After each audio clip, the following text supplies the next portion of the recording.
সৌরভ 999 নাম্বারের গোষ্ঠী উদ্ধার করছে গালি দিয়ে। আচ্ছা দেখুন, যেহেতু ধাক্কাটা আপনি খেয়েছেন ওর সাথে, সেহেতু দোষটা কিন্তু আপনার। ধাক্কা তো আমি খেয়েছি। আচ্ছা, আই এম সরি। যান, মাফ করলাম। আমি আর সৌরভ গেট দিয়ে ঢুকলাম, পিছনে মেয়েটাও। আরে, আপনি আবার পেছনে পেছনে আসছেন কেন? বললাম তো মাফ করে দিয়েছি। আরে আমি আমার বোনের বাসায় যাচ্ছি, আপনাদের পিছু নিচ্ছি না। মানে? এইটা আমার চাচার বাড়ি। ও আচ্ছা, কিন্তু আপনারা কারা? এখানে কি করছেন? ভেতরে গেলেই জানতে পারবেন। এই বলে আমি আর সৌরভ ভেতরে যাচ্ছি, পিছনে মেয়েটি। ভেতরে ঢুকতেই কাজের বুয়া আসলো। না, ব্যস্ত হবেন না। জামাই সাহেব মানে? হঠাৎ করে উপর থেকে আঙ্কেল বলে উঠলেন। এই তো মাত্র এলাম, কিন্তু ওনারা কারা? ও তোর দুলা ভাই। আমার দিকে ইশারা করে। জান্নাত আপুর হাজবেন্ড? হ্যাঁ। ও দুলা ভাই, সরি, আসলে আমি বিয়েতে ছিলাম না তো, তাই আপনাকে চিনতে পারিনি। কোন ব্যাপার? না, এখন তো চিনেছেন। হ্যাঁ। জামাই বাবাজি, তুমি সকালে না খেয়ে চলে গেলে দুপুর পার হয়ে বিকেল হয়ে গেল। কিছু খাওয়া হয়েছে কি? জি আঙ্কেল, খেয়েছি আমি। জান্নাত খেয়েছে? না, খাইনি। কেন খাইনি সেটা জিজ্ঞেস করলাম, কিন্তু কিছুই বললো না। আচ্ছা বুঝলাম, বুয়া খাবার বেড়ে দেন জান্নাতের জন্য। চাচু আপু কই? উপরে আছে। ও আচ্ছা, আমি দেখে আসি। সাব্বির, আমি বাসায় চলে যাব। কেন? এমনি, রাতে আবার চলে আসবনি। আচ্ছা যা, চলে আসিস। হাফসা উপরে গেল, সৌরভও গেল ওর পিছু। সৌরভও গেল, ওর কিছু জিনিসপত্র আছে আনতে। একটু পরে সৌরভ চলে গেল। আমি আঙ্কেলের সাথে কথা বলছিলাম ওনার সেই ফ্যাক্টরি ব্যাপারে। আমি কিনতে চাইছিলাম, কিন্তু উনি বললেন যে এটা হয় না, কারণ আঙ্কেলের কোনো ছেলে নেই, একটা মেয়ে আর তার জামাই আমি। আমি কিভাবে এটা ক্রয় করি? এটা তো আমি এমনিতেই ব্যবহার করতে পারি, কিন্তু আমি ফ্রিতে কিছুই ব্যবহার করতে চাই না। আঙ্কেল অনেক করে বললেন, এখন ওনার কথাকে অগ্রাহ্য করলে বেয়াদবি হয়, তাই আমি রাজি হয়ে গেলাম। কিন্তু প্রত্যেক মাসে একটা ভাড়া আমি জান্নাতকে দিয়ে দিব। খালার বেড়ে দেওয়া খাবার নিয়ে উপরে গেলাম। রুমে প্রবেশ করতেই দেখলাম যে জান্নাত খাটের কোণায় বসে আছে। আমি কাছে গেলাম, খাবারটা টেবিলে রাখলাম। গায়ে হাত দেওয়ার সাহস পাচ্ছি না।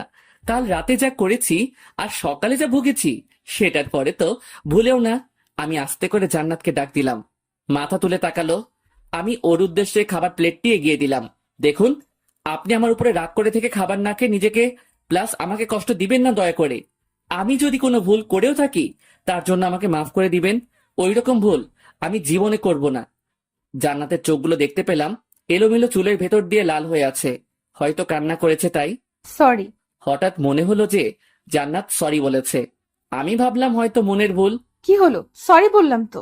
এইবার ঠিকই শুনলাম, জান্নাত আমাকে সরি বলছে। বিশ্বাস হলো না। আপনি অসুস্থ, খেয়ে নেন। কি সব হাবিজাবি বলছেন? এইবার জান্নাত আমার পা ধরে কান্না করে দিল। কি হচ্ছে আমি বুঝতে পারছি না। যে মেয়েটা আমাকে সকালে থাপ্পড় দিল, অপমান করলো, সে এখন সরি বলছে। ব্যাপারটা অদ্ভুত লাগছে। এ কি, আপনি আমার পা ধরেছেন কেন? আরে ছোট লোক মানুষের পা ধরলে আপনার হাত ময়লা হবে।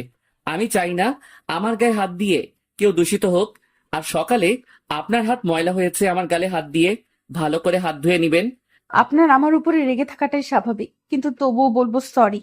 জানি এটা ক্ষমার অযোগ্য, তবুও চাইবো আমাকে মাফ করে দিন। আরে ভুল তো আপনি করেননি, করেছি আমি। তাই কারোর মাপ চাওয়ার হলে আমি চাইবো।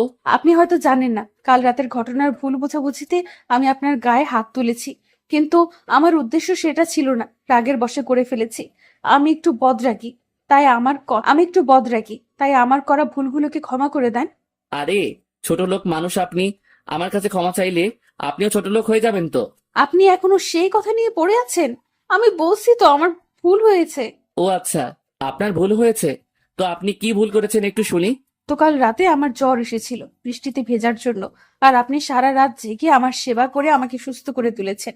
আর তন্দ্রাচ্ছন্ন হয়ে আপনি আমার সাথে শুয়েছিলেন, আর আমি ভেবেছি আপনি আমাকে খারাপ কিছু করার চেষ্টা করেছেন, তাই রাগের বশে আপনাকে।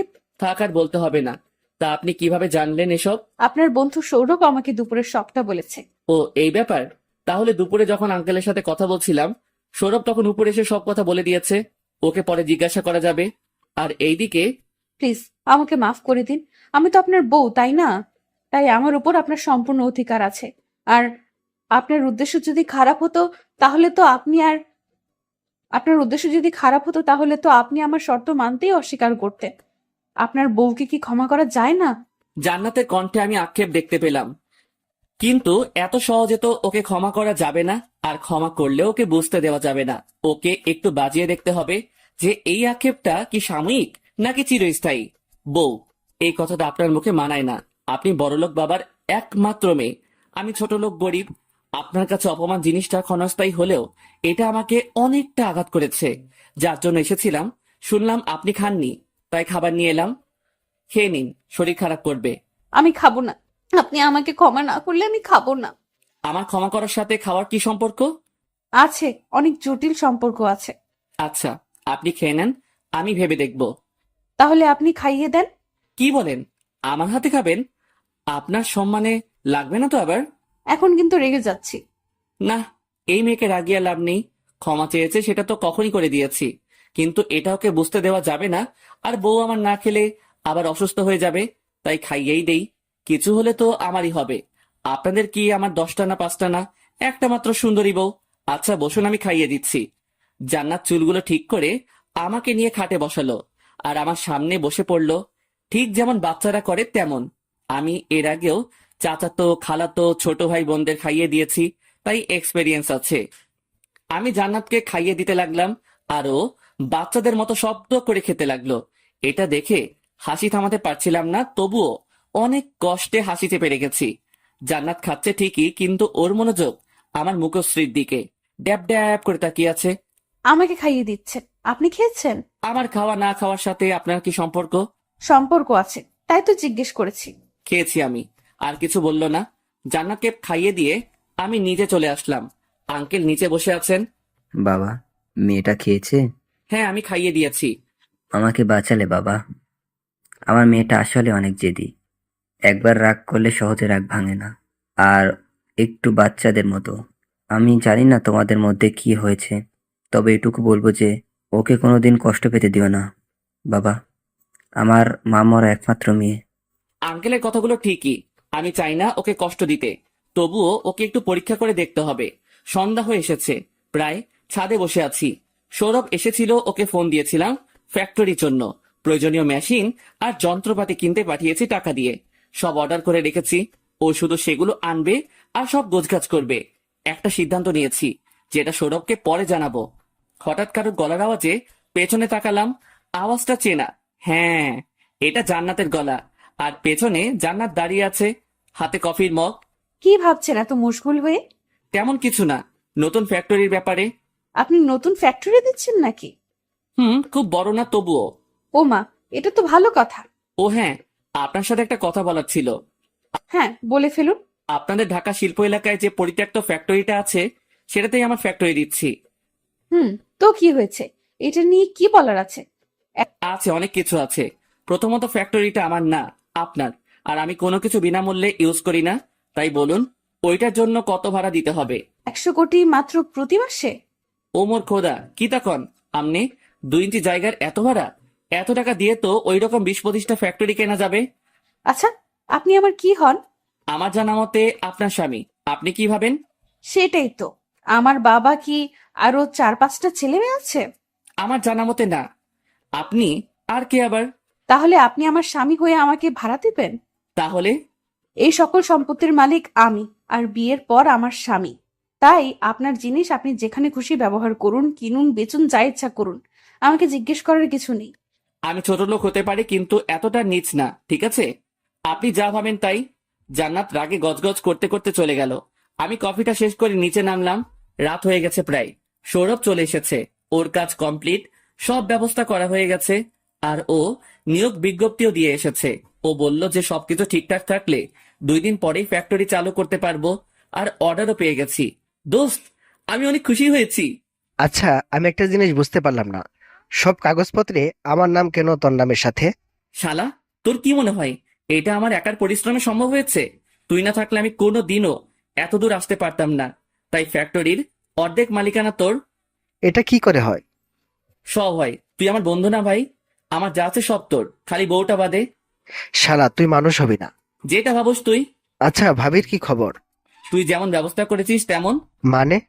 শালা, তুই তো সবই বলে দিছিস। ও আমার কাছে মাপ চাইছে, আমি মনে মনে করে দিছি, কিন্তু ওকে বুঝতে দেই নাই। দেখতে হবে ও কতটা ভালোবাসে আমাকে। আচ্ছা, কিন্তু বেশি কষ্ট দিয়ে ফেলিস না। হুম, সেটা আবার বলতে হয় নাকি? রাতে ডিনার টেবিলে সবাই একসাথে ডিনার করলাম।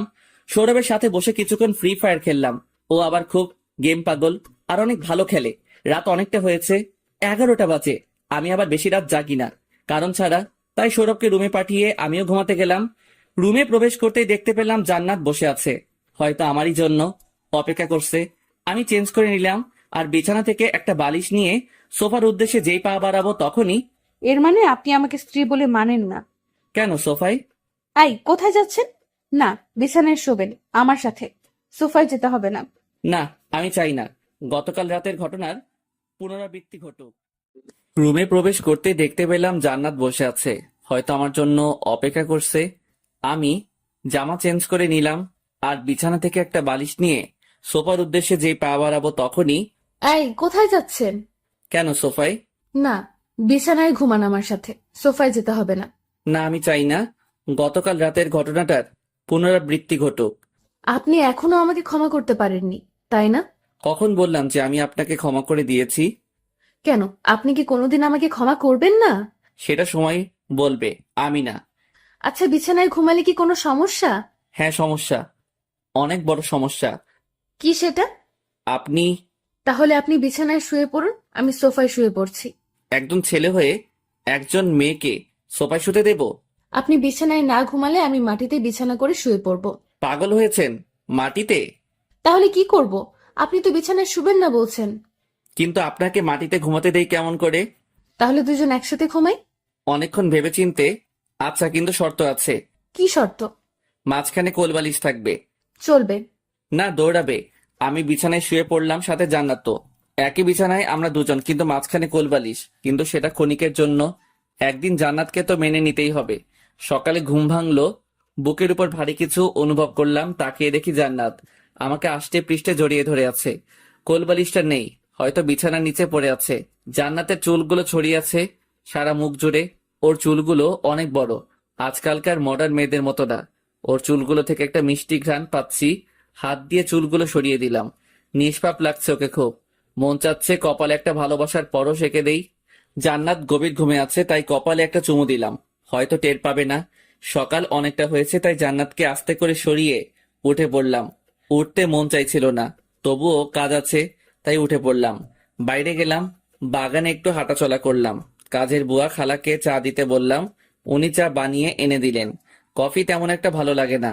চা খাচ্ছিলাম, সৌরভও এসে হাজির। ও আমার সাথে বসে চা খেতে লাগলো। ফ্যাক্টরিতে যাব, একটু ওর সাথে নাস্তা করে বেরিয়ে পড়লাম।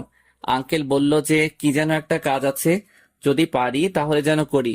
আমি জিজ্ঞেস করাই বললেন যে জান্নাতের খালাতো বোন ইউএসএ থেকে আসছে, ওনাকে আনতে যেতে এয়ারপোর্টে।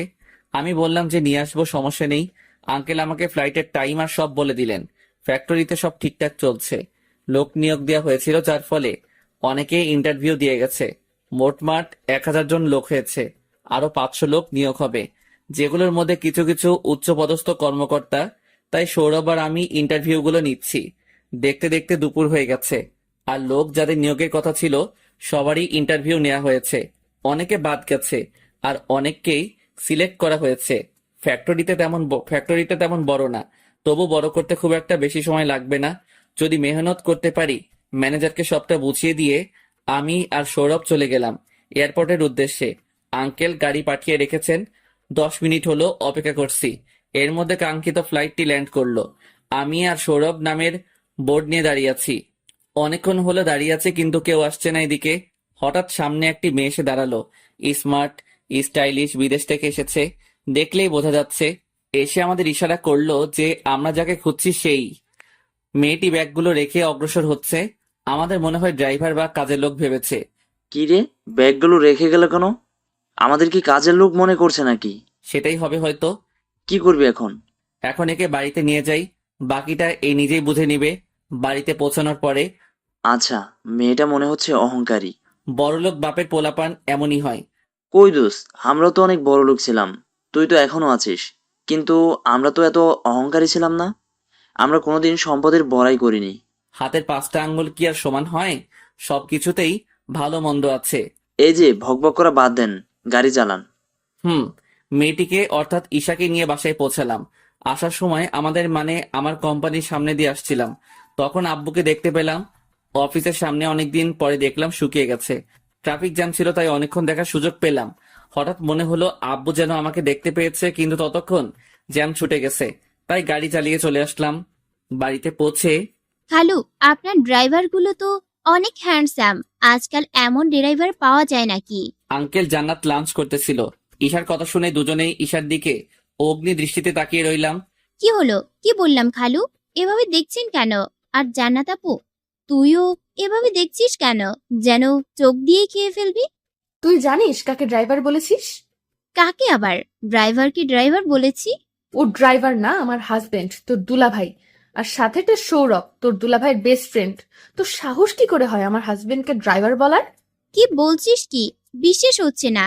আমি তো জানতাম তোর বিয়ে হয়েছে, কিন্তু তোর হাজবেন্ড তো উনি না। আমি তো আরেকজনের ফটো দেখেছিলাম। ওই ছেলে এক নম্বরের চিটিং বাজ, ওর সাথে কথা বলিস না। জান্নাত ঈশাকে সবটা বলল, কিভাবে ওর সাথে আমার বিয়ে হয়। সবটা শুনে ঈশা চমকে গেল। আমাদের দিকে এমন করে তাকালো যেন এলিয়েন। কোনো ব্যাপার না, আপনি ভুল বুঝতে পেরেছেন, এটাই অনেক। আর কেউ যদি কোনো কিছু না জেনে করে তাহলে সেটাকে ভুল হিসেবে ধরা যায় না। আর কারো ভবিষ্যতে কারোর ব্যাপারে কমেন্ট করার আগে একটু যাচাই করে নিবেন, তাহলেই হবে। Yes boss. আপনি কি আর্মি নাকি? আপনি তো বলে দিলেন আমি কি। আসলে আপনি আর্মি? ও সেনাবাহিনীর কর্নেল। ওমা, কি তা কোন? তাহলে বিদেশি কেন? ট্রিটমেন্টের জন্য। ও আচ্ছা। এখন সুস্থ হয়েছেন? জি। আচ্ছা, তাহলে রেস্ট নিন, অনেকটা পথ জার্নি করে এসেছেন। ধন্যবাদ। আরে কি বলিস তুই এগুলো আপু? যা সত্য তাই বললাম। তোর হিংসা হয় নাকি? আমার আবার হিংসে হচ্ছে কোথায়? তোর চেহারা দেখলেই বোঝা যাইতেছে। আচ্ছা, আমি হিংসা করি? এখন চল ওপরে চল, তোর দুলাভাইকে খাবার দিয়ে আসি। জান্নাত খাবার বেড়ে দিয়ে গেল, খেয়ে নিলাম। বিকেলে ঈশার সাথে জমিয়ে গল্প করলাম। মেয়েটাকে যতটুকু অহংকারী ভেবেছিলাম তার উল্টা খুব মিশুক, কিন্তু আর্মি অফিসার। চেহারা দেখলে মনে হয় খুব গম্ভীর। রাতে সবাই মিলে বসে বসে লুডো খেলছিলাম, তখনই সৌরভের ফোনে কল আসে। সৌরভের ফোন দিয়ে খেলছিলাম তাই স্পষ্ট নাম্বারটা ভেসে উঠল, আন্টি দিয়ে সেভ করা। সৌরভ মোবাইল নিয়ে একটু দূরে সরে গেল। হ্যালো, আসসালামু আলাইকুম। ওয়ালাইকুম আসসালাম। কেমন আছিস? জি আন্টি, ভালো আছেন? এই তো বাবা। তা সাব্বিরের কোনো খবর জানিস? না আন্টি, সাব্বিরের খবর আমি জানবো কি করে? তোর আঙ্কেল নাকি দেখে সাব্বিরকে। আঙ্কেল দেখেছে? কখন, কবে? আগে বল তুই, সাব্বিরের কোনো খবর জানিস কি না? আন্টি, আমি জানি না সাব্বির কোথায় আছে, আর জানলেও বলবো না। আপনারা যা করছেন ছেলেটার সাথে, ও বেঁচে থেকেই মরে গেছে। এসব বলে লাভ নেই আন্টি। যা ভুল করেছেন তার মাসুল তো ভোগ করতেই হবে। সৌরভ ফোন কেটে আবার লুডো খেলতে বসে পড়ল। সৌরভ ভাইকে ফোন দিয়েছিল, সাব্বিরকে খুঁজছিল। কেউ না, পুরনো অতীত, মানে কিছু না। সাব্বির, তুই একটু সাইডে আয়। বলো। একটু দূরে সরে গিয়ে। তোর মা ফোন দিয়েছিল। জানি, পরে কি? বলো যে তোর ঠিকানা বলতে। ওনার তোর কাছে মাপ চাইছে। মামার বাড়ির মোয়া নাকি? চাইলো আর পেলো? আমার কেউ নেই, আমি এতিম। অনেক কান্নাকাটি করছিল, বলছিল জীবনে সব থেকে বড় ভুল করেছে তোকে সেদিন বিশ্বাস না করে। হা হা হা। ভুল, এই শব্দটা আমার রক্তের সাথে মিশে গেছে। আর আবার যদি ফোন দেয় বলে দিস সাব্বির মারা গেছে। অন্যদিকে ঈশা আর জান্নাত ভাবছে কি হলো হঠাৎ করে আমার, আর কি বা রহস্য আছে এই ফোন কলে। এটা নিশ্চিত সাব্বির ভাইয়ার বাড়ির কল। কিন্তু আমার জানা মতে সাব্বির তো এতিম।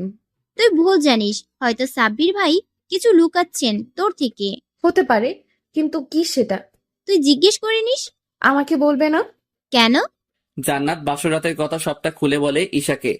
এইরকম একটা মানুষকে তুই মেরেছিস? হ্যাঁ, আমার অনেক বড় ভুল হয়েছিল, সবটা না জেনে জেদের বশে করেছি। আর যাই হোক, আমার অভিজ্ঞতা থেকে বলতে পারি ভাইয়া খারাপ মানুষ না, কিন্তু ভাইয়ার ভেতরে অনেক রহস্য আছে।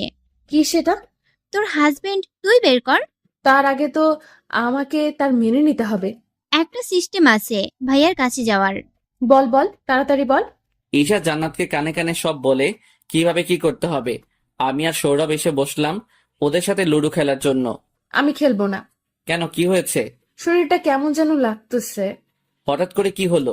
এই তো কিছুক্ষণ আগেও দিব্যি ছিলেন। আরে অসুস্থতা কি বলে কয়ে আসে নাকি? সেটাও ঠিক, অসুস্থ বোধ করলে রুমে চলে যান, খেলতে হবে না।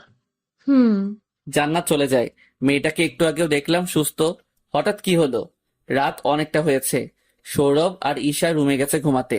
আমিও গেলাম রুমে, গিয়ে জান্নাতের পাশে কোলবালিশ দিয়ে শুয়ে পড়লাম। ঘুম চলে এসেছিল। তখনই জান্নাতের একটা হাত আমার উপর এসে পড়ল। আমি সরাতে গেলে বুঝতে পারলাম জান্নাতের জ্বর এসেছে।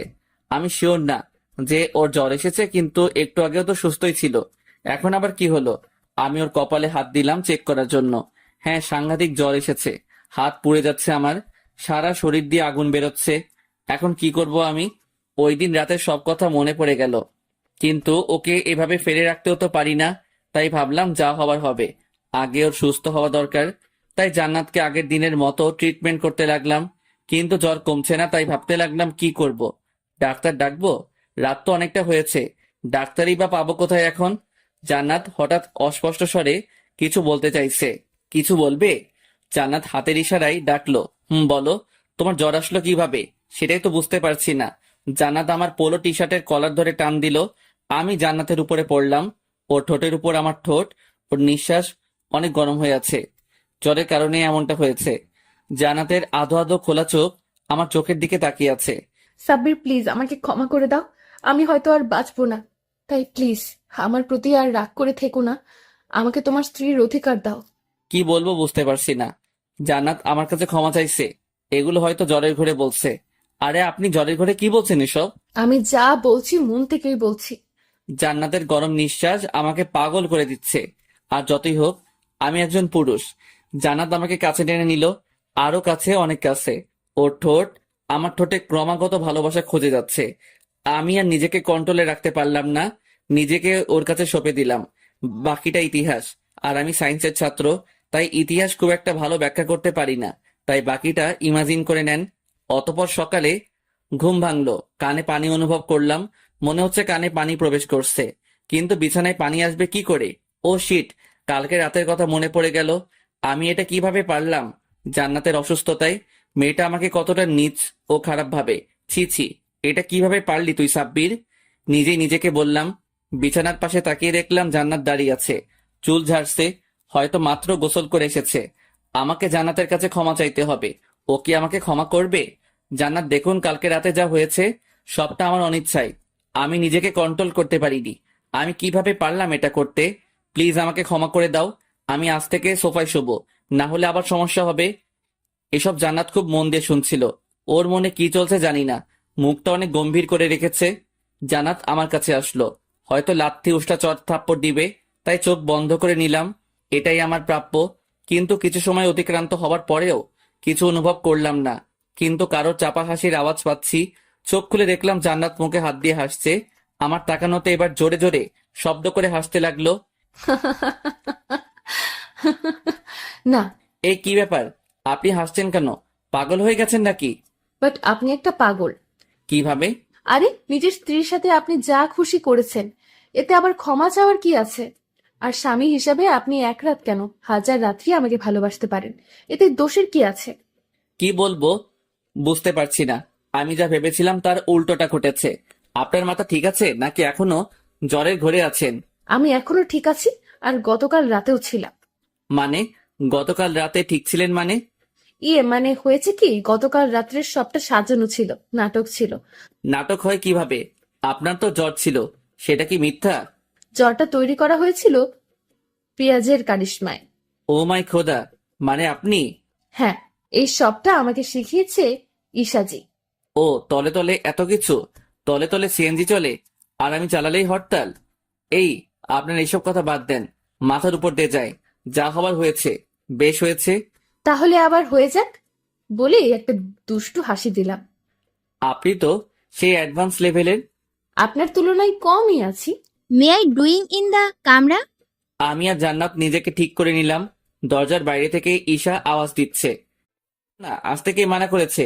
ঈশা রুমে আসলো আর সবটা বলল ওর প্ল্যানের ব্যাপারে। অনেকক্ষণ আড্ডা দিলাম আমরা, সাথে সৌরভও ছিল। সকালে নাস্তা করে বের হলাম বাড়ি থেকে। নাস্তাটা জান্নাত নিজের হাতে বানিয়েছিল। খুব একটা খারাপ হয়নি রান্নাগুলো, কিন্তু রুটিগুলো দেখতে এক একটা এক এক দেশের মানচিত্রের মনে হচ্ছিল। ফ্যাক্টরিতে অনেক কাজ পড়ে আছে। আজ কয়েকজনের নিয়োগ আছে, প্লাস কাল থেকে ফ্যাক্টরি চালু হবে। কয়েকজন ক্যান্ডিডেট আসলো, মোটামুটি সবাই উচ্চশিক্ষিত প্লাস দক্ষ। হঠাৎ একজন রুমে প্রবেশ করলো। আপনারা কি ভাবছেন কে সে? সে হলো আমার চাচাতো ভাই অনিক, যার জন্য আমি বাড়ি থেকে বিতাড়িত। আমি প্রথমে একটু অবাক হলাম, একটু না অনেকটাই। কারণ অনেকদের তো অনেক বড় ব্যবসা আছে, তাহলে অনেক কেন চাকরির জন্য এসেছে? অনেকও আমাকে দেখে অবাক হয়েছে। কে কার ভাই, সম্মান দিয়ে কথা বলুন। আমি আপনার ভাই না, এই ফ্যাক্টরির মালিক আপনার স্যার। অনেকের ইন্টারভিউ নেওয়া হলো, সবাইকে বাইরে ওয়েট করতে বলা হয়েছে। সৌরভ আর আমি কথা বলছি ওদের ব্যাপারে, যে কাকে নেওয়া যায় কাকে না। সৌরভ বলল অনেককে তো কোনো মতেই নেওয়া যাবে না। আমি ওর কথায় সায় দিলাম, কারণ এরকম একজন চরিত্রহীন বহুরূপী সবার জন্য বিপজ্জনক। বাসায় আসার সময় গাড়িতে বসে আছি, একটু ফেসবুকে ঢুকলাম, অনেকদিন ঢোকা হয় না। একটা মেসেজ দেখতে পেলাম, মা পাঠিয়েছে। মা নামক শব্দটা ইদানিং আমার কাছে অনেক হাস্যকর মনে হয়। বাবা আমাকে ক্ষমা করে দেয়, আমি অনেক বড় ভুল করে ফেলেছি, বাড়ি ফিরে আয়, সবাই তোর অপেক্ষায় আছে। মেসেজটি দেখে চোখে পানি চলে এলো, আর খুব হাসি পেল। এখন সবটা ক্লিয়ার সবার কাছে, তাই আমাকে ডাকছে। আমার দোষ না থাকায় আমি আমার নিজের বাড়িতেই আমন্ত্রণ পাচ্ছি, কিন্তু কেউ আমার উপর বিশ্বাস করতে পারিনি, বিশেষ করে মা। সেটা আমাকে অনেক কষ্ট দিয়েছে, আর তাদের আমি কোনোদিনই ক্ষমা করতে পারবো না। দেখুক না কেমন লাগে, যন্ত্রণা কাকে বলে অনুভব করুক। আমি রিপ্লাই দিলাম, সাব্বির মারা গেছে, যে বেঁচে আছে তার মনে ক্ষমা নামক কোনো অনুভূতি নেই, পাষাণ সে। বাড়িতে ফিরলাম, গাড়ি ঢোকার সময় দেখলাম যে আরেকটা গাড়ি বের হয়ে যাচ্ছে, কিন্তু আশ্চর্য হলাম এটা দেখে যে এটা আমার বাড়ির গাড়ি। কিন্তু এটা এখানে কি করছিল? গাড়িটা বের হয়ে গেল এক সাইড দিয়ে, আর আমি এক সাইড দিয়ে ভেতরে প্রবেশ করলাম। আমি, জান্নাত, জান্নাত, এই জান্নাত, কোথায় তুমি? জান্নাতকে ডাকতে লাগলাম। আরে কি হলো, এভাবে ডাকছেন কেন? বাড়িতে কে এসেছিল একটু আগে? এসবি গ্রুপের সিইওর স্ত্রী এসেছিলেন। কেন? এমনি এসেছিলেন সেই দিনের বিয়ের ব্যাপারে ক্ষমা চাইতে। ও আচ্ছা, আমি তো ভেবেছিলাম অন্য কিছু। কি ভেবেছিলে? কিছু না। আচ্ছা সাব্বির, আপনার বাবা মা নেই? না, আমি এতিম। কিন্তু হঠাৎ এই প্রশ্ন কেন? এর 2 মাস পরে জানাতের এক ফ্রেন্ডের বাড়িতে ইনভাইট করেছে, আমাদের যেতে হবে। কিন্তু আমি যাব কি? জানাতের সব ফ্রেন্ড সার্কেল বিশাল বড় লোক, সেখানে জানাত আমাকে কি বলে উপস্থাপন করবে? সবার কাছে লজ্জিত হব না তো? এইসব ভাবতে লাগলাম ছাদে বসে বিকেলে। এখন একটু পরে সন্ধ্যায় রওনা হব আমরা। ছাদে বসে এইসব ভাবতে ভাবতে বিকেল কাটিয়ে সন্ধ্যা করে দিলাম। জান্নাত আর আমি গাড়িতে বসে আছি, এখন জান্নাতের ফ্রেন্ডের বাসায় যাচ্ছি। আমি যেতে চাইছিলাম না, কিন্তু জান্নাতের জেদের কাছে হার মানতে হলো। আমাদের সাথে সৌরভ আর হাফসাও এলো। হাফসার ফ্রেন্ডের বড় আপুই জান্নাতের ফ্রেন্ড, তাই হাফসাও ইনভাইটেড। ও, আপনাদের একটা কথা বলতে ভুলে গেছি, যে এই কয়দিনে হাফসার সাথে সৌরভের ভালো একটা সম্পর্ক তৈরি হয়েছে। প্রেম ভালোবাসা বলা যেতে পারে।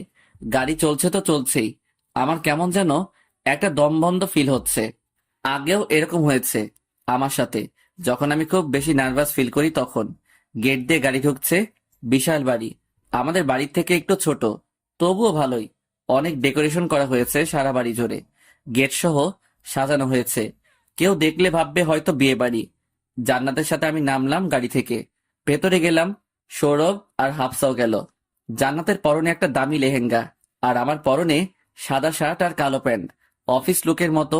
যেহেতু এটা একজনের বার্থডে আর সব বড় বড় লোকেরা আসবে, তাই সবাই স্যুট বুট পরেই আসবে। জান্নাত ভেতরে গেল, সাথে আমিও। জান্নাতকে ওর ফ্রেন্ডের সাথে কথা বলতে দেখলাম। আমি চাইছিলাম না ওর ফ্রেন্ডের সাথে দেখা করতে, কারণ সবার সামনে হয়তো জান্নাত অপমানিত হবে, আর আমি চাই না জান্নাত অপমানিত হোক বা কোনো দুঃখ পাক। আমার আসল পরিচয় জানলে হয়তো এতক্ষণে সবাই আমাকে ঘিরে ধরতো। শহরের সবচেয়ে বড় লোক, সরি, কয়েকটা দেশের সর্বোচ্চ ধনীদের তালিকায় আমার নাম আছে। ছোটবেলাতেই আমার নাম ছবি ম্যাগাজিনের পাতায় প্রকাশিত হয়েছিল।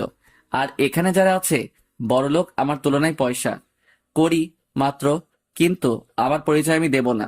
তাদের পরিচয় দেব যারা আমাকে অস্বীকার করে তাদের। জান্নাতকে এড়িয়ে চলে যাচ্ছিলাম, তখনই ঘটলো বিপত্তি। এক মহিলার সাথে ধাক্কা খেলাম। ওনার হাতে ড্রিঙ্কসটা ওনার জামায় লেগে গেছে। ধাক্কাটা উনি আমার সাথে খেয়েছেন, তবুও সরি বললাম। সরি, আসলে কি থেকে কি হয়ে গেল বুঝতে পারলাম না। আরে, জামায় দাগ লাগিয়ে এখন সরি বলছেন? How dare you! আরে আরে, আপনি রাগ করছেন কেন? ভুলটা কিন্তু আপনার। তবুও আমি সরি বললাম। জান্নাত দূর থেকে ব্যাপারটা লক্ষ্য করেছে এবং দ্রুত আমার কাছে চলে এলো। কি হয়েছে এখানে? আরে জান্নাত, তুমি এখানে কখন এলে?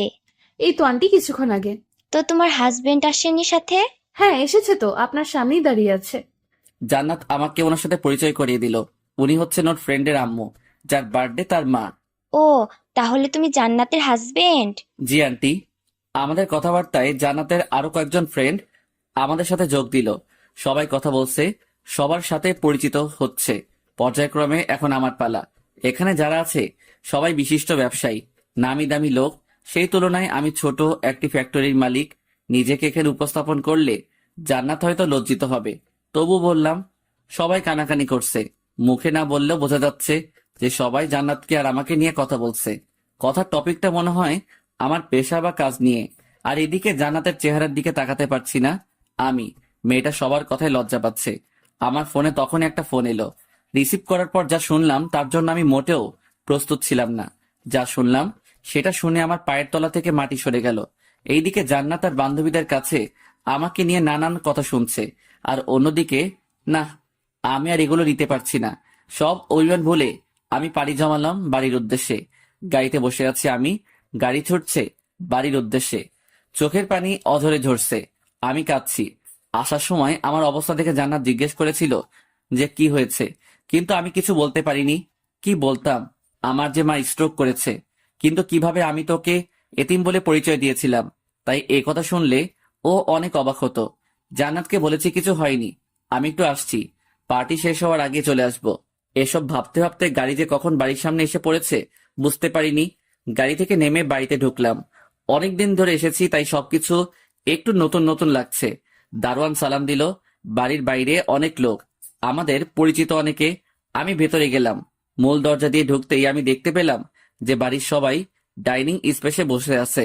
আমাকে দেখে সবাই অবাক হয়েছে। কেউ হয়তো ভাবতেও পারিনি আমি আসবো।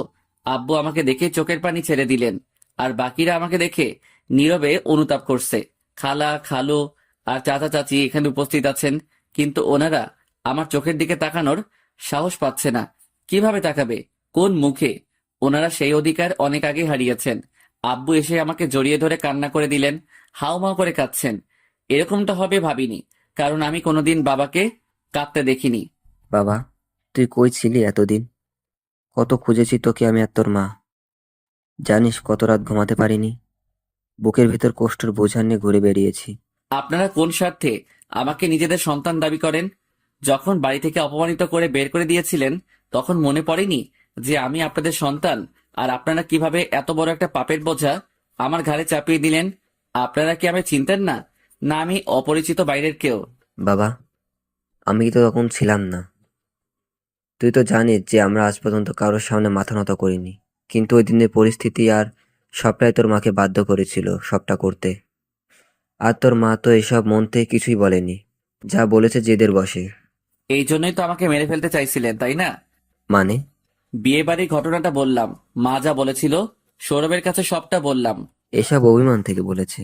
বাবা, তোর মা চাইতো যে তুই বাড়িতে ফিরে আসিস, কিন্তু কোনোদিন মুখ ফুটে বলতে পারিনি, সেটা আশেপাশের মানুষ আর জেদ থেকে। কিন্তু যেদিন তোর মা জানতে পারে যে তুই নির্দোষ, সবটাই অনেক আর রিমঝিমের কারসাজি, তখন তোর মা অনেক খুশি হয়েছিল। সেদিন তোর খালা, খালু আর বাকিদের অনেক অপমান করে তোর মা। তোকে বাড়ি থেকে বের করে দেওয়ার পরে বাড়ি থেকে বের করে দেওয়ার কষ্টে খাওয়া দাওয়া বন্ধ করে দেয়। সারাদিন একটা রুমে একা একা পড়ে থাকে। তিলে তিলে তাল হয়ে গেল তোর মা। আর বলতে পারলেন না আব্বু, কেঁদে দিলেন। আমাকে আগে বলনি কেন? আমি আগে জানলে তখনই চলে আসতাম। আচ্ছা এটা বলো, মা কোথায়, কেমন আছে? তোর মা উপরে আছে, ডক্টর এসেছিল একটু আগে। হসপিটালে নিয়ে গেলাম, পরীক্ষা নিরীক্ষা করে বলল যে একটু জন্য স্টক করেনি, কিন্তু শরীর খুব দুর্বল। এইভাবে চলতে থাকলে অনেক বড় সমস্যা হবে, তোর মা মারাও যেতে পারে। আমি উপরে চলে গেলাম। মা ঘুমাচ্ছেন, ডাক্তার ওষুধ দিয়ে গেছে। আমি মায়ের পাশে গিয়ে বসলাম। মা কারোর উপস্থিতি টের পেয়ে চোখ খুললো, কিন্তু কিছু বলছে না, নীরবে চোখে জল ফেলছে। আমি বলতে লাগলাম, কি হলো? আমাকে দেখে অবাক হচ্ছেন? এখনো মরিনি। বাবা, তুই আমাকে ক্ষমা করে দে। আমি অনেক বড় ভুল করেছি তোকে অবিশ্বাস করে। আমি চাইনি এমনটা করতে, কিন্তু পরিস্থিতি আমাকে বাধ্য করেছে। বেঁচে আছি, এখন ক্ষমা চাওয়া হচ্ছে? কান্নায় বলতে পারছি না, গলা ধরে আসছে আমার। আয় বাবা, বুকে আয়, অনেক দিন তোকে আদর করি না। আমি মায়ের কাছে গেলাম। আসলে মা জিনিসটাই অন্যরকম। আপনি যতই রাগ অভিমান করে থাকেন না কেন, মায়ের মুখটা দেখলে সব মাটি হয়ে যায়। আমি কোনোদিন ভাবিনি যে মাকে ক্ষমা করতে পারবো বা এ বাড়িতে আর আসবো কিনা, কিন্তু আজ মায়ের অসুস্থতার কথা শুনে ছুটে চলে এলাম। আসলে মা এমনই হয়। মায়ের সাথে অনেকক্ষণ কথা বললাম, 1 ঘন্টার মতো কেটে গেছে, কিন্তু আমি একটা জিনিস ভুলে গেছি। আমাকে জান্নাতের কাছে যেতে হবে। বেচারি একা একা সেখানে কি করছে না জানে, আমাকে নিয়ে টেনশন করতেছে হয়তোবা। মায়ের থেকে বিদায় নিয়ে নিচে আসলাম, আব্বুকে বলতে যাব যে আমি বাইরে যাব। তখনই আব্বু বলল যে আমাকে কোথায় জানি যেতে হবে। এখন আব্বুকে মানা করি কিভাবে? আব্বুকে কিভাবে বলবো যে তার ছেলে তার বৌমার কাছে যাচ্ছে? আব্বু, আমার একটু কাজ আছে। সে থাক, এতদিন তো বাইরে নিজের কাজই করলি, আজ আমার কাজ কর। তুই এক জায়গায় যাবি, এখন আমাদের তো যাওয়া হবে না, তুই যাবি। কথা দিয়ে ফেলেছি, যেতেই হবে। আমি না গেলে তুই যাবি। আমি এখন যাব না, শরীর ভালো লাগছে না। আমার হয়ে তুই যাবি, আমি ফোন করে বলে দিচ্ছি। কোথায় আব্বু? আমার এক ছোটবেলার বন্ধুর মেয়ের জন্মদিন আজ, সেই পার্টিতে। কোথায় সেটার কতক্ষণ লাগবে? আমি বেশি সময় দিতে পারবো না, যাব আর আসবো। সে তুই যা করার করিস, কিন্তু আমার বন্ধুর সাথে দেখা করে চলে আসবি। আর ওর মেয়েকে উইশ করি যদি পারিস। আচ্ছা, আমি যাচ্ছি। ঠিকানা দাও। আব্বুর কাছ থেকে ঠিকানা চাইলে একটা কাগজে লিখে দিল। আমি বেরিয়ে যাচ্ছিলাম, তখনই আব্বু ডাক দিল। এই ছেলে, এদিকে আয়। কেন, আবার কি হলো? কোথায় যাচ্ছিস? তুমি যেখানে পাঠাচ্ছ সেখানে। নিজের পোশাক দেখেছিস? আমার ছেলে হয়ে এই পোশাকে যাবি সেখানে? আরে তাড়াহুড়োই ভুলে গেছি। আমি রেডি হয়ে এলাম। আমি আমার রুমে চলে গেলাম। সবকিছু গোছগাছ করাই আছে আগের মতো, তাই রেডি হতে সময় আসলো না। রেডি হয়ে নিচে আসলাম, কি পরেছি সেটা পরে জানবেন। আব্বু বলল গার্ড নিয়ে যা, অনেক মানুষ আর শত্রুর তো অভাব নেই, তাই হামলা হতে পারে। আমি বাইরে বেরিয়ে এলাম, আর কয়েকজন গার্ড এসে আমাকে গাড়ি পর্যন্ত নিয়ে গেল। একে একে 7টা বিএমডব্লিউ গাড়ি চলছে, মাঝখানের ল্যাম্বরগিনি গাড়িতে আমি। গাড়ি ছুটছে আব্বুর দেয়া ঠিকানায়।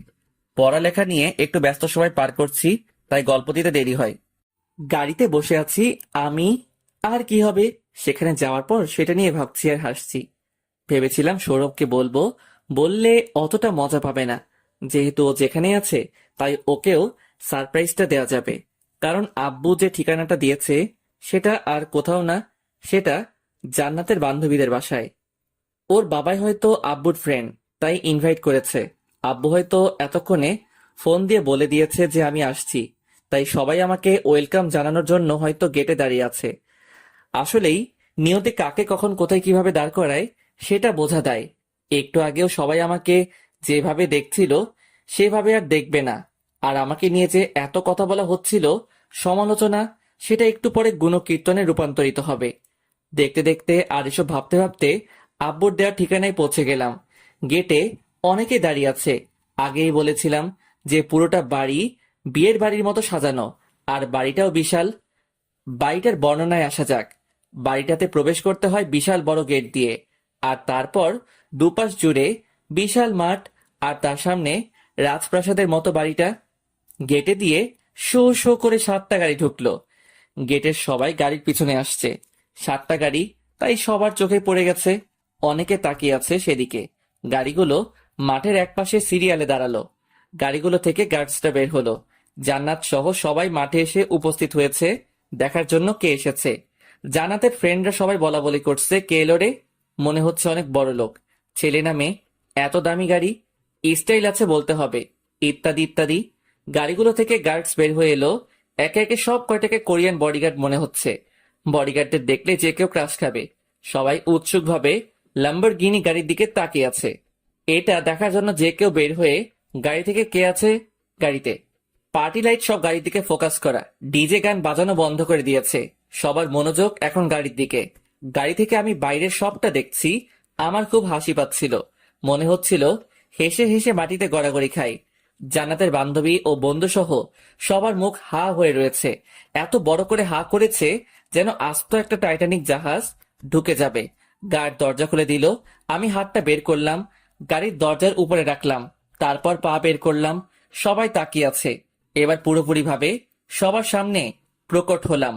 অনেকের মুখ বন্ধ হয়ে গেছে, ব্রেনটা কাজ করা বন্ধ করে দিয়েছে আমাকে দেখে। এরই মধ্যে জান্নাত তো ভ্যাবলার মতো তাকিয়ে আছে আমাকে দেখে। ক্রাশ খেয়েছে মনে হয় নতুন করে। আমি একেবারে নীল স্যুট, সাথে নীল প্যান্ট, যেটা শার্টের সাথে সংযুক্ত, কালো সানগ্লাস আর স্টাইলিশ বুট, হাতে রোলেক্স ঘড়ি। আরো স্টাইলিশ হওয়া যেত, কিন্তু এটাই মার্জিত স্টাইল। আমি পকেটে হাত ঢুকিয়ে হাঁটছি, আর পেছনে আর সামনে থেকে আমাকে ঘিরে রেখেছে বডিগার্ডরা। আমাকে দেখছে সব উৎসুক জনগণ। এখানে অনেক বড় বড় ভিআইপি উপস্থিত আছেন। সবাই আমার সাথে হাত মিলাতে আসলো, কারণ তারা যত বড় ভিআইপি হোক না কেন, আমি তাদের চেয়ে বড় ভিভিআইপি। গার্ডসরা আমার আশেপাশে কাউকে ঘেঁষতে দিচ্ছে না। জান্নাত আমাকে দেখে অবাক হচ্ছে আর ভাবছে যে একে তো দেখতে একেবারে সাব্বিরের মতো, কিন্তু সাব্বির হঠাৎ এভাবে কি করে সম্ভব। সৌরভ আমাকে দেখে আমার দিকে এগিয়ে আসলো। গার্ডসরা ওকে চেনে তাই আসতে দিল। সৌরভ আমার সাথে কথা বলছে, এটা দেখে জান্নাত ভাবছে যে সৌরভ যেভাবে ওর সাথে কথা বলছে এভাবে তো সাব্বিরের সাথে কথা বলে, কিন্তু সাব্বির আসবে কোথা থেকে এখানে, আর এত দামি গাড়ি আর গার্ড পাবে কোথা থেকে। সৌরভ আর আমি কথা বলছিলাম। কি রে দোস্ত, এই বেশি হঠাৎ করে কি করে? হয় হয় সব হয়। সৌরভকে সবটা খুলে বললাম। এর মধ্যে জান্নাত এসে উপস্থিত হলো, সাথে সাথে ওর বান্ধবীরাও। গার্ডরা ওদেরকে আটকে রেখেছে, আমার কাছে অনুমতি চাইছে। আমি শুধু জান্নাতকে ভেতরে ঢোকানোর কথা বললাম ইশারায়। জান্নাত আমার সামনে এসে দাঁড়ালো, চোখে অভিমান দেখতে পাচ্ছি। আমি এই দুনিয়ায় শুধু একজনেরই চোখ দেখে মনের কথা বলতে পারি, সেটা হলো জান্নাতের। কি হলো, এভাবে তাকিয়ে আছো কেন? তুমি এখানে এভাবে হঠাৎ করে, তাও আবার এই বেশে? এসব পরে শুনতে পারবে, অনেক বড় কাহিনী, বাসায় গিয়ে বলবো, কেমন? আচ্ছা, কিন্তু তুমি কে এটা একটু ক্লিয়ার করে বলবে? জান্নাতের কাঁধে হাত দিয়ে আমার বুকের সাথে চেপে, আমি তোমার স্বামী, হয়েছে? সেটা আমি জানি, সবাই জানে। যেটা সবাই জানে না সেটা বলো। শুনতে চাও? এসবি গ্রুপ অফ ইন্ডাস্ট্রি এর ফিউচার সিইও। জান্নাতের বান্ধবীরা সবাই সাইডে দাঁড়িয়েছিল, ওরা সবটা শুনতে পেল। মনে মনে অনেক লজ্জিত হলো এটা ভেবে যে কোথায় ওরা আর কোথায় আমি, আর ওরাই কিনা আমাকে অপমান করেছে একটু আগে। সবাই আমার কাছে ক্ষমা চাওয়ার জন্য আসলো, কিন্তু গার্ডসরা ওদের আমার কাছে ঘেঁষতে দিল না। আমি আর জান্নাত বাড়ির ভেতরে প্রবেশ করলাম। জান্নাতের ফ্রেন্ডের বাবা মানে আব্বুর বন্ধুর সাথে দেখা করতে যাচ্ছিলাম, কিন্তু উনি চলে এলেন। ওনার সাথে কতক্ষণ কথা বললাম। বাবা, তুমি তো একা আসবে শুনছিলাম, কিন্তু সাথে যে তোমার স্ত্রীকে নিয়ে আসবে সেটা বলনি কেন? আঙ্কেল, আমি একাই এসেছি, আমার ওয়াইফ আপনার মেয়ের বান্ধবী, তাই ও আগে চলে এসেছে। ও আচ্ছা বাবা, তাহলে তুমি পার্টি এনজয় করো, আর কোনো সমস্যা হলে আমাকে জানিও। আচ্ছা আঙ্কেল, এখানে বেশিক্ষণ থাকবো না, তাই জান্নাতের বান্ধবী লিনাকে উইশ করে চলে যাব। আমি সেদিকে অগ্রসর হলাম। আমি এগোচ্ছি আর চারপাশে গার্ডস। জান্নাতের বান্ধবীদের কাছে এলাম, গার্ডের হাত থেকে গিফটের প্যাকেটটা নিলাম, নিয়ে লিনাকে দিলাম। লিনা গিফটটা খুললো, ভেতরে একটা ডায়মন্ড নেকলেস। লিনা সহ সবাই সেটা দেখে প্রশংসা করছে। লিনা সহ বাকিদের বলছি, কখনো কারো চেহারা আর পোশাক দেখে তার যোগ্যতা বিচার করবেন না। এমনও হতে পারে যে সে এমন কিছু করলো যে মুখ দেখাতেই লজ্জা করবে। বাই আমাকে সরি বলতে লাগলো, আমি সেটা পাত্তা না দিয়ে চলে আসলাম। বাইরে পেছনে জানাতো আসলো। সৌরভ আর হাফসা বাইরে দাঁড়িয়ে আছে। পার্টি শেষ হওয়ার আগে আমি চলে যাব। জান্নাতকে, সৌরভকে সহ হাফসাকে গাড়িতে নিয়ে বসালাম। গাড়িগুলো এক এক করে বেরিয়ে যেতে লাগলো। সবাই সেদিকে তাকিয়ে রইলো। যেভাবে সবাইকে তাক লাগিয়ে প্রবেশ করেছিলাম সেভাবে চলে যাচ্ছি। জান্নাত আমার পাশে বসে আছে, পেছনের গাড়িতে সৌরভ আর হাফসা। ড্রাইভার গাড়ি চালাচ্ছে।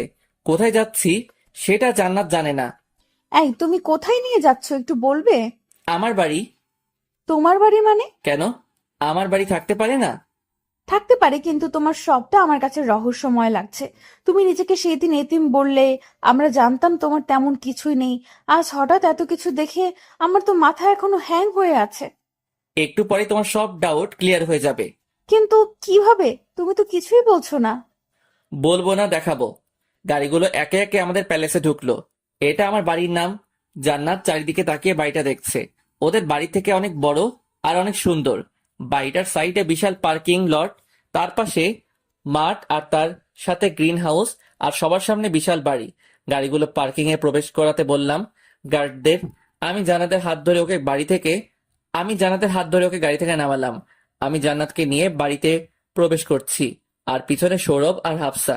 হাফসা সৌরভকে আমার ব্যাপারে জিজ্ঞেস করছে। বাড়িতে প্রবেশ করে কাউকে দেখতে পেলাম না। রাত 9:30 বাজে। এই টাইমে সবাই ডিনার করতে আসে, তাই সবাইকে ডাকলাম। সবাইকে বলতে আব্বুকে আর আম্মুকে। মাকে ফাইজা রোলিং চেয়ারে বসিয়ে নিয়ে এলো, আমার ডাকে না। সবাই এই টাইমে খেতে আসে, আমি না ডাকলেও চলে আসতো। আমাদের বাড়ির আবার একটা নিয়ম আছে যে সবার একসাথে খাবার খাওয়া। আমার ডাকে কিছুক্ষণের ভেতর বাড়ির বাকি সবাই বেরিয়ে এলো।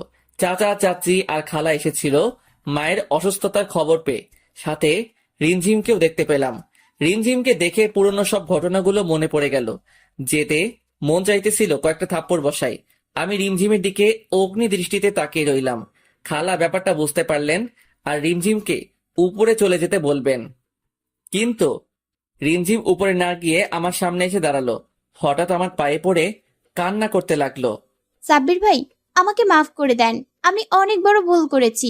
আপনার মতো ফ্রেস্তার মতো মানুষের গায়ে কলঙ্ক দিয়েছি। ভাই, আমাকে মাফ করে দেন। আপনি চাইলে আমাকে যে কোনো শাস্তি দিতে পারেন। আমি ওই দিন অনেকের ভয়ে সবটা মিথ্যা বলেছিলাম। হঠাৎ এমনটা হবে আমি ভাবতে পারিনি, কিন্তু ঘটনার আকস্মিকতায় আমি পাথরের মতো দাঁড়িয়ে আছি। আমার চোখ বেয়ে টপ টপ করে পানি পড়তে লাগলো। ব্যাপারটা এমনই, উদাহরণস্বরূপ আপনার সামনে একটা ছোট্ট বাচ্চা পড়ে গিয়ে বা যে কোনোভাবে ব্যথা পেল, সে ততক্ষণ পর্যন্ত কাঁদবে না যতক্ষণ কেউ তার ব্যথায় ব্যথিত হচ্ছে। যেমন কেউ এসে বা দেখতে পেয়ে বলল যে, আহারে কতটা লেগেছে, খুব ব্যথা পেয়েছিস না, আয় ওষুধ লাগিয়ে দিচ্ছি। আর যদিও কাঁদে, সীমিত আকারের কাঁদবে, কিন্তু যখনই আপনি বা কেউ তাকে সান্ত্বনা দিতে যাবেন, তার ব্যথাটা বা কষ্টটা অনুভব করে তার ব্যথায় ব্যথিত হবেন, তখন দেখবেন সে আর কান্না থামিয়ে রাখতে পারবে না। আমার ক্ষেত্রেও একই ঘটনা ঘটেছে। আমি জান্নাতের হাত ধরে কাঁদছি, জান্নাত আমাকে সান্ত্বনা দিতে লাগলো। আমি বাচ্চাদের মতো ওর কাঁধে মাথা দিয়ে কাঁদতে লাগলাম। একদম কাঁদবে না, বাচ্চাদের মতো কাঁদছে দেখো। আমার চোখের পানি মুছে দিচ্ছে। সবাই এতক্ষণ খেয়াল করেনি যে আমার পাশে একটা মেয়ে দাঁড়িয়ে আছে, কিন্তু এখন হয়তো সবাই দেখতে পেয়েছে জান্নাতকে। বাবা, তোর সাথে মেয়েটা কে দাঁড়িয়ে আছে রে? আমি যা ভেবেছিলাম তাই হলো। এখন জান্নাত পর্ব শুরু হবে। স্টার জলসার মতো জান্নাতের পরিচয় দিতে হবে আমাকে, এটাই সবচেয়ে ভালো সুযোগ। সবাই একসাথেই আছে। এই মেয়েটিকে সবাই জানতে চাও? আমি সবার উদ্দেশ্যে সবাই হ্যাঁ আমি সবার উদ্দেশ্যে সবাই হ্যাঁ সূচক মাথা নাড়ালো। তোর বলতে হবে না, আমিই বলছি। কে এই মেয়ে? তুমি জানো ওকে? বৌমা। মায়ের এই কথা শুনে আমার থোতাজি এক হাত নিচে নেমে গেছে।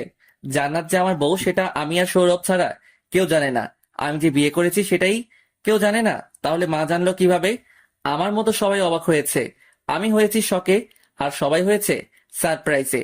বাড়ির সবাই জান্নাতের দিকে তাকিয়ে আছে, এমন ভাবে জান্নাতকে দেখছে যেন জান্নাত কোরবানির গরু আর আমরা হাটে এসেছি গরু কিনতে। জান্নাত আমার হাত ধরে আছে, ঘামছে। মা, ও মা, তুমি তো আমার সারপ্রাইজে 12টা থুকু 13টা বাজিয়ে দিয়েছো, কিন্তু আগে এটা বলো যে জান্নাত যে আমার বউ সেটা কিভাবে জানতে পারলে? আরে, সব সৌরভের কারসাজি। তুই যে বিয়ে করেছিস, কোথায় ছিলি? আমাকে সৌরভ বলেছে। আমি ওই দিন জান্নাতকে দেখতে যাই, অনেকক্ষণ কথা বলি, পরে তার আসল পরিচয় বলে দেয়। জান্নাত তো কয়েক হাজার ভোল্টের শক খেয়েছিল এই কথা শুনে। মায়ের এই কথা শুনে আমি জান্নাতের আর সৌরভের দিকে তাকালাম। জান্নাত মাথা নিচু করে দাঁড়িয়ে আছে। সৌরভ ঘেমে একাকার হয়ে গেছে। মুখে কোনো রকম একটা মলিন হাসি দিল। ওর এমন অবস্থা যেন ছেড়ে দেবা কেঁদে বাঁচি। সৌরভ বাবু, তুমি কিছু খাইছো? বাবু, অনেক কিছুই খাইছি। এত রাতে ভরা পেটে নতুন কিছু খেতে চাই না। বলে হাফসার হাত থেকে ছুটে দিল দৌড়। ওর দৌড় দেখে মা সহ সবাই হাসতে হাসতে মাটিতে গড়াগড়ি খাচ্ছে। এইবার নেক্সট টার্গেট জান্নাত। রোবটের মতো কল্লা ঘুরিয়ে জান্নাতের দিকে তাকালাম। এমন ভাবে মাথার নিচে দিয়ে দাঁড়িয়ে আছে মানে কিছুই জানে না, আজকেই দুনিয়ায় ল্যান্ড করেছে। নিষ্পাপ অবুঝ। আমি জান্নাতের কাছে গেলাম, একেবারে ফেস টু ফেস। আমার চোখের দিকে তাকাচ্ছে না। জান্নাত ফর্সা মুখ লাল হয়ে গেছে। চোখের দিকে তাকালেই মায়ায় পড়ে সব বলে ফেলবে। জান্নাত, হুম। আলে আমার বাবুটা ভয় পাইতেছে নাকি? আমি কি আমার বাবুকে কিছু বলবো? না, তুমি তো অনেক ভালো। কিন্তু মনটা বর্তমানে কালো। এই কথা বলার সাথে সাথে মনে হলো যে আমি বাড়ির সবার সামনে দাঁড়িয়ে আছি আর এসব করছি। সবার দিকে তাকালাম, সবাই হাসছে। মনে হয় কমেডি হচ্ছে এখানে। আমি আর কথা বাড়ালাম না। সৌরভকে পরে দেখবো। জান্নাতকে নিয়ে রুমে গেলাম, ফ্রেশ হয়ে নিচে আসলাম। সবাই আমাদের জন্য অপেক্ষা করছে খাবার টেবিলে। জান্নাত আর আমি ডিনার সারলাম। জান্নাতের আব্বু মানে আঙ্কেলকে ফোন দিয়ে বললাম সবটা। উনি খুশি হলেন অনেক। সাথে সৌরভের আম্মু মানে আমার সেকেন্ড আম্মুকে ফোন দিয়ে সবটা বললাম। উনিও অনেক খুশি হলেন, খুশিতে কেঁদে দিলেন। রাতের ঘুমটা কোনো রকমে ঘুমালাম, কিন্তু শান্তি মতো ঘুমাতে পারলাম না। সকাল 7টা-8টা নাগাদ দুইজন বডিগার্ড আমাকে ডাকতে ডাকতে উপরে চলে আসলো। হাঁপাচ্ছে দুজনেই। কি হয়েছে, তোমরা এমন করছো কেন? স্যার বিপদ হয়ে গেছে। আমাদের ম্যাম মানে জান্নাত ম্যাডামকে গেটের সামনে থেকে কে যেন তুলে নিয়ে গেছে 2টা গাড়ি দিয়ে। ও শিট, কি করেছিলে তোমরা?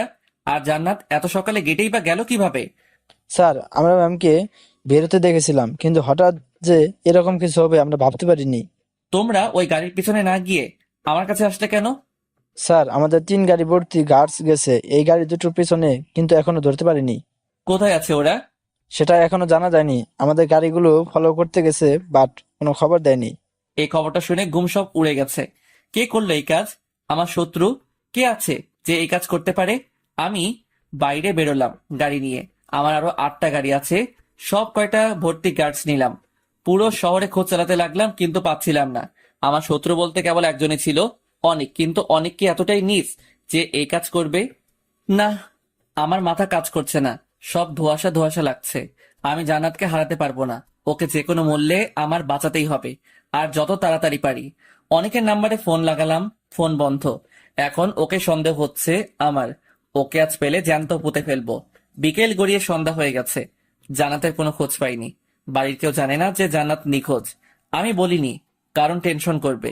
আমাদের 2টা চোখ, 8টা মোট 10টা গাড়ি জান্নাতের খোঁজে আছে, কিন্তু এখন আমি কোনো খবর পাচ্ছি না। 2টা গাড়ি কোথায় গেল এখনো কোনো আপডেট দিচ্ছে না। হঠাৎ ফোনে একটা মিস কল আসলো, তারপর একটা মেসেজ। মেসেজে লেখা যে জান্নাতকে বাঁচাতে চাইলে শহরের বাইরের পরিত্যক্ত স্টেডিয়ামে চলে আয় দ্রুত। এই মেসেজটা দেখে মনে একটু শান্তি পেলাম যে জান্নাত এখনো বেঁচে আছে। আমি গার্ডদের গাড়ি ছোটাতে বললাম। গাড়িগুলো মিনিট 35-এর ভেতর উক্ত ঠিকানায় পৌঁছে গেল। আমি গাড়ি থেকে নামলাম। গার্ডরা চারিদিকে থেকে স্টেডিয়ামটা ঘিরে ধরলো, সব গেটে গেটে দাঁড়ালো। আমার সাথে 30 জন গার্ড। আমি স্টেডিয়ামে প্রবেশ করলাম। একটা পুরনো ফ্যাক্টরির মতো দেখতে পেলাম, কিন্তু স্টেডিয়ামে ফ্যাক্টরি কেমন যেন না আজব।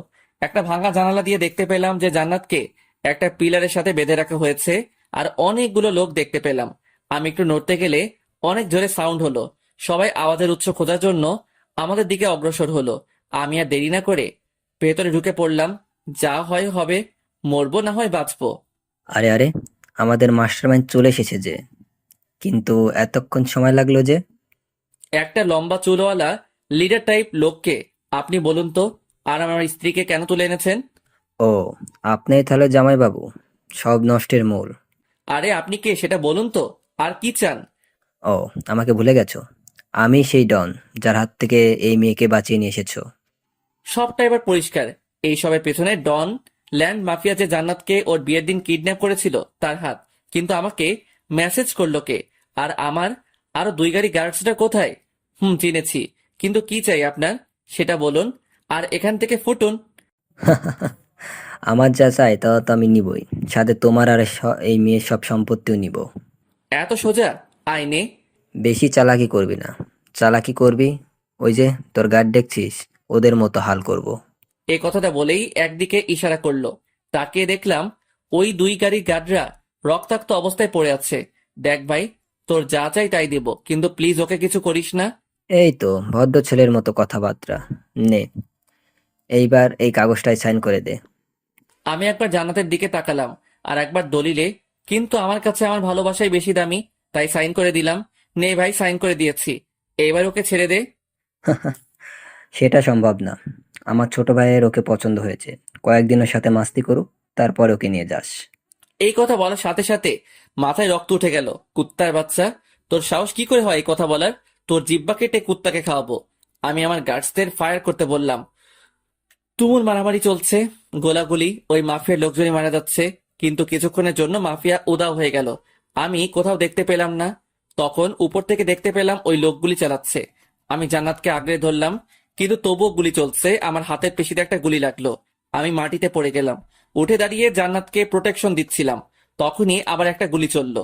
কিন্তু গুলিটার সামনে জান্নাত চলে এলো, আর আমি জান্নাত বলে চিৎকার দিলাম। সব যেন স্লো মোশন হয়ে গেছে, কিন্তু গুলিটা জান্নাতে লাগলো না, লাগলো আরেকজনের গায়ে। আমি ভাবতেও পারিনি এমন কিছু হবে। আমার উদ্দেশ্যে চালানো গুলিটা জান্নাত নিজের গায়ে নিতে গেলে অনেক মাঝখানে এসে পড়ে, আর গুলিটা ওর বুকের ডান পাশে লাগে। আমার গার্ডরা ওই ডনকে গুলি করে দেয়। আমি অনেকের কাছে গেলাম, কিরে তুই মাঝখানে এলি কেন? কিন্তু তাই বলে নিজের জীবন দিয়ে? আরে সেসব পরে হবে, আমি তোকে মাফ করে দিছি। গার্ডস, পুলিশে খবর দাও, আর গাড়ি বের করো, ওকে হাসপাতালে নিতে হবে। আমি অনেককে হাসপাতালে নিয়ে গেলাম। অনেকটা রক্ত পড়ে গেছে, তাই এক ব্যাগ রক্ত দিলাম। ডাক্তার অপারেশন থিয়েটারে গেছে, আর আমরা মানে বাড়ির সবাই বাইরে বসে আছি। বাইরে বসে বসে ভাবছি যে কি থেকে কি হয়ে গেল। ডাক্তার বলে গেছে যে অনেকের অবস্থা অনেক ক্রিটিক্যাল। রিমঝিম বাইরে বসে কান্না করছে কোলে, ওর ছেলেটাকে দেখে অনেক মায়া হচ্ছে। ডাক্তার অপারেশন থিয়েটার থেকে বের হলো, সবার মাঝে টান টান উত্তেজনা। অনেকের কিছু হয়নি তো? আসলে গুলিটা একটুর জন্য ওর ফুসফুসে আঘাত করিনি, না হলে বাঁচাতে পারতাম না। এর মানে সব ঠিক আছে? আলহামদুলিল্লাহ, আমি নিশ্চিত হলাম অনেকের মৃত্যুর বোঝা আমায় আর মাথায় নিয়ে ঘুরে বেড়াতে হবে না। অনেককে কেউ এখনো দেখতে যায়নি, সবাই আমার দিকে তাকিয়ে আছে। আমি ওকে ক্ষমা করেছি কিনা সেটা জানতে চাইছে। আমি কেবিনে প্রবেশ করলাম, আমার পেছনে আরো কয়েকজন ডাক্তার বেশি কোলাহল করতে মানা করেছে। অনেকের জ্ঞান ফিরেছে, ও আবার আমার কাছে মাপ চাইতে লাগলো আগের মতো। এইবার আমি আর মাফ না করে পারলাম না, ওকে মাফ করে দিলাম। এই ঘটনায় বাড়িতে আবার খুশির আমেজ তৈরি হলো। অনেক আগের মতো নেই, আর অনেক বদলে গেছে। সবাই ওকে ক্ষমা করে দিয়েছে। এই ঘটনা কয়েক মাস পর সকালে জান্নাত মাথা ঘুরে পড়ে গেল। আমি অনেক চিন্তায় পড়ে গেলাম। ডাক্তার ডাকলাম, ডাক্তার বললেন যে মিষ্টি খাওয়াতে। আমি বুঝলাম না কি বলছে ডাক্তার। আম্মু আম্মু বলল যে আমি বাবা হতে চলেছি। এইটা শুনে খুশিতে পাগল প্রায় অবস্থা। আমার জান্নাতের মুখের দিকে তাকিয়ে দেখলাম লজ্জায় লাল হয়ে আছে। আমার লজ্জাবতী অনেক ভালোবাসি, আমার লজ্জাবতীকে জান আমার। এই সৌরভ আর হাফসার বিয়ে দিয়ে দিয়েছি, ওরা অনেক সুখে আছে। আর আমার নামে যে ফ্যাক্টরিটা ছিল সেটা পুরোটা ওর নামে করে দিয়েছি। ও এখন আগের অবস্থায় ফিরে যাচ্ছে আস্তে আস্তে। সবটা যেন এরকমই থাকে, সুখে শান্তিতে, কেউ যেন কষ্টে না থাকে। সবাই সুখে থাকুক, ভালো থাকুক, সুস্থ থাকুক। কখনো কাউকে তার সম্পত্তির মূল্য অনুযায়ী মূল্যায়ন করবেন না, মন দেখে মূল্যায়ন করবেন। কারণ টাকা পয়সা, জায়গা জমি, এর থেকে বেশি মূল্যবান একটা ভালো মন, যেটা বড় লোকদেরও থাকে না। আর কেউ যদি ছোট লোক হন তাহলে গর্ব করুন, কারণ বড় হতে হলে আগে ছোট হতে হয়। আর ছোট লোক গরিবদের আর কিছু থাক বা না থাক, একটা ভালো মন থাকে, সেটা যেটা সবার থাকে না। আর এমন কাউকে ভালোবাসবেন না যে সুদিনের সঙ্গী। মাঝে মাঝে ভালোবাসার মানুষটিকে পরীক্ষা করুন যে তার ভালোবাসাটা কিসের প্রতি, আপনার প্রতি না আপনার সম্পদের প্রতি। এই গল্পটা কেমন হয়েছে জানাবেন। আপনাদের অনেক ভালোবাসা পেয়েছি, আশা করি ভবিষ্যতেও পাবো। আলবিদা।